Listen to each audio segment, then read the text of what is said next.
Ito na po ang aking gourmet tinapa with lemon. Simpleng gawin pero napakasarap. Paano po ba ito ginagawa? Tara, pakita ko po sa inyo. Para nga po sa ating gourmet tinapa with lemon, gagamit po ako dito ng 750 grams po ng tinapa.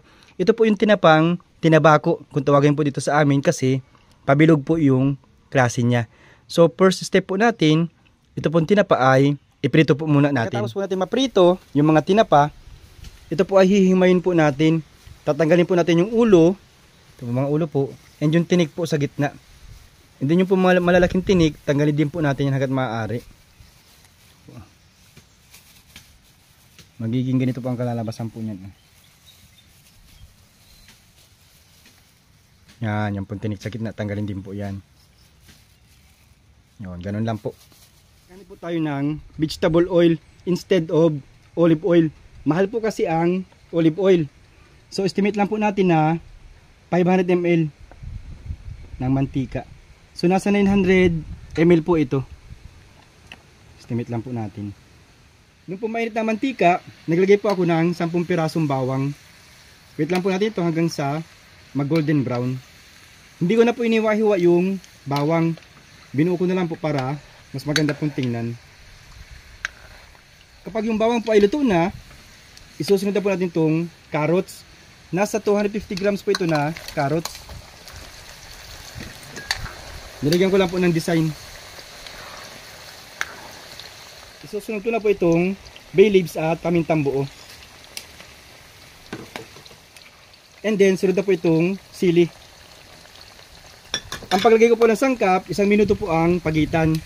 Gada sunod-sunod po ng sangkap. Next po, maglalagay tayo ng 3 kutsarang asukal. Dagdag flavor po yan dyan. And then hayaan lang po natin matunaw yung asukal. Lagyan po tayo ng kalahating kutsarang asin. Sa asin po, tikpan nyo po maya-maya kung okay na po sa inyong panlasa. At yan po ay pwede naman pong ma-adjust. Kaya po kalahating kutsara lang muna yung iniligay ko.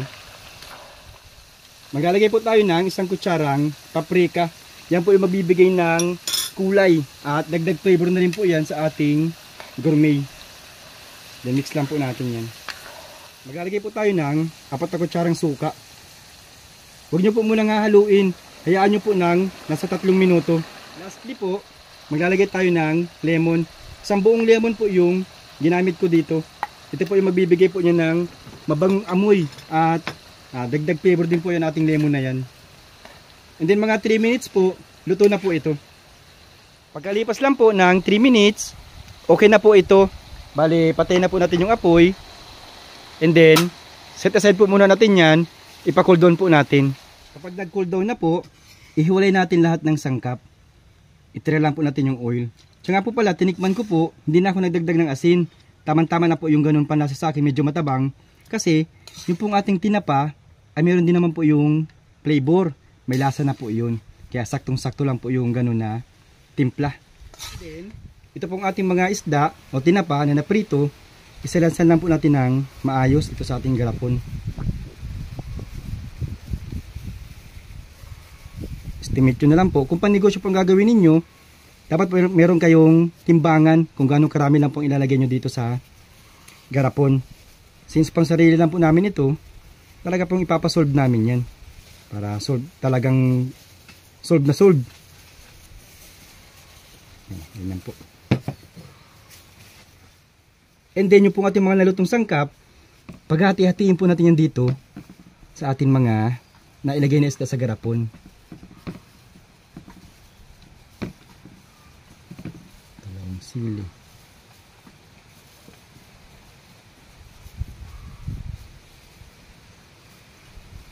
Yan, ganyan po. Itong lemon po, ilalagay na po natin sa ibabaw. Para po pagbukas po natin ng lata o ng garapon, maamoy po natin yung aroma ng lemon. Ganyan lang po. And nilalagyan po natin ng oil.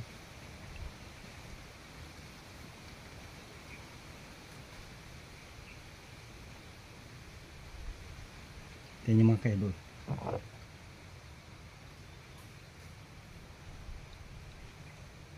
Sarap. Napakabango.